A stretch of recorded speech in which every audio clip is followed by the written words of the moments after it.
بسم اللہ الرحمن الرحیم۔ کریک ہائی اسکول سے آپ کی معلمہ سلمیٰ اعجاز جماعت نہم کے تمام طلباء و طالبات کو اردو لازمی کی کلاس میں خوش آمدید کہتی ہیں۔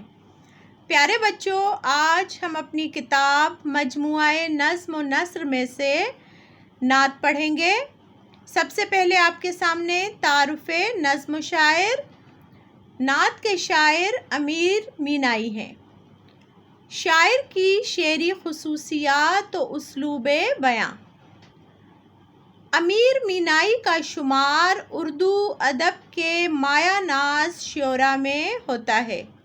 امیر مینائی کی شاعری میں ہمیں ان کا انداز تحریر سخت اور سب سے منفرد اور علیحدہ ہی نظر آتا ہے۔ ان کی زبان بہت آسان اور سہل ہے۔ تصوف سے انہیں دلچسپی ہے۔ ان کی سب سے بڑی خصوصیت یہ ہے کہ آپ نے اپنے قلبی احساسات کو بہت ہی خوبصورتی اور خوبی سے ادا کیا ہے۔ اس وقت آپ کی کتاب کا صفحہ نمبر 74 ہمارے سامنے ہے۔ آپ کی کتاب مجموعہ نظم و نثر صفحہ نمبر 74۔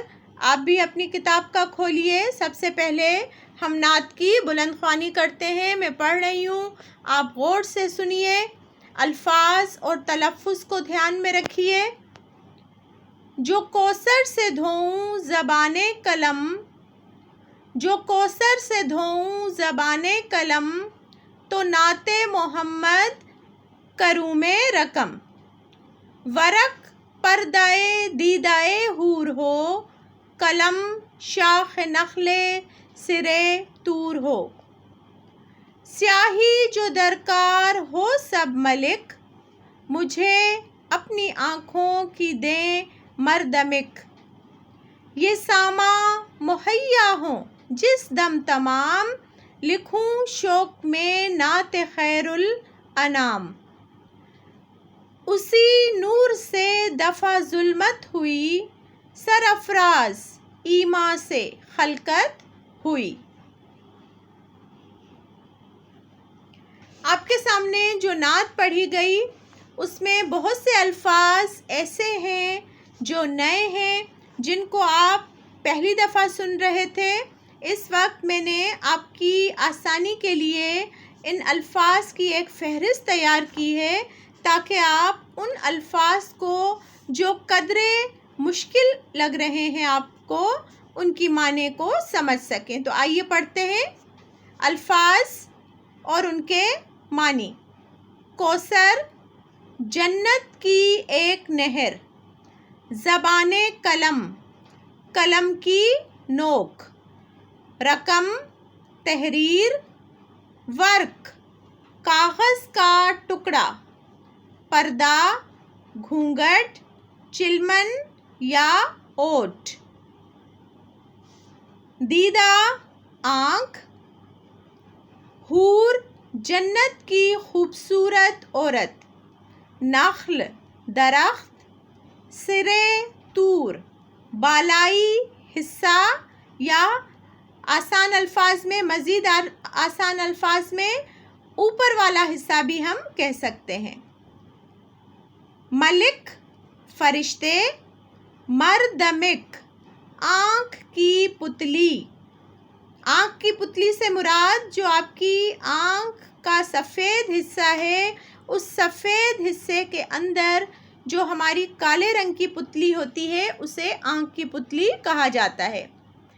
مہیا، مل جائیں، جس دم، جس وقت۔ دفع، دور کرنا، رد کرنا۔ ظلمت، تاریکی، اندھیرا، ظلم کا اندھیرا۔ سرافراز، اونچے مرتبے کا یا عزت والا۔ خلقت، پیدائش اور مخلوق بھی کہا جا سکتا ہے اس کی معنی میں۔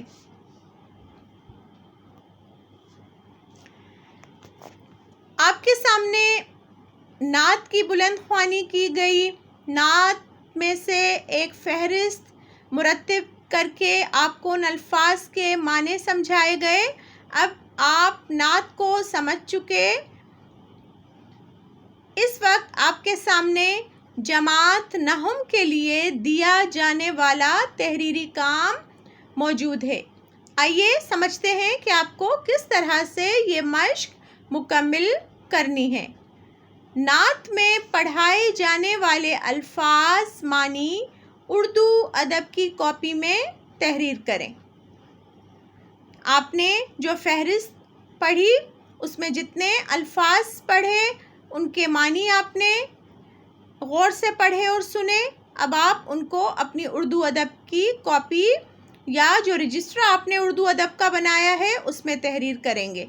شاعر کے کلام کی خصوصیات تحریر کریں۔ ہم نے ابتدا میں شاعر کے کلام کی خصوصیات مختصراً پڑھی۔ شاعر کے کلام کی وہ خصوصیات جو ہم نے ابتدا میں پڑھی آپ اسے بھی اپنی اردو ادب کی کاپی میں تحریر کریں گے۔ اپنی کلاس کے تمام طلباء و طالبات سے میں امید کرتی ہوں کہ آپ نعت کو بخوبی سمجھ پائے ہوں گے اور فہرست میں دیے جانے والے الفاظ بھی اب آپ کے لیے قدرے سہل اور آسان ہو چکے ہوں گے۔ آپ ان کو بھی تحریر کریں گے اپنی اردو ادب کی کاپی میں، اور ساتھ ساتھ آپ شاعر کے کلام کی خصوصیات جو ہم نے ابتدا میں پڑھا اسے بھی آپ تحریر کریں گے اپنے اردو ادب کے ہی رجسٹر میں۔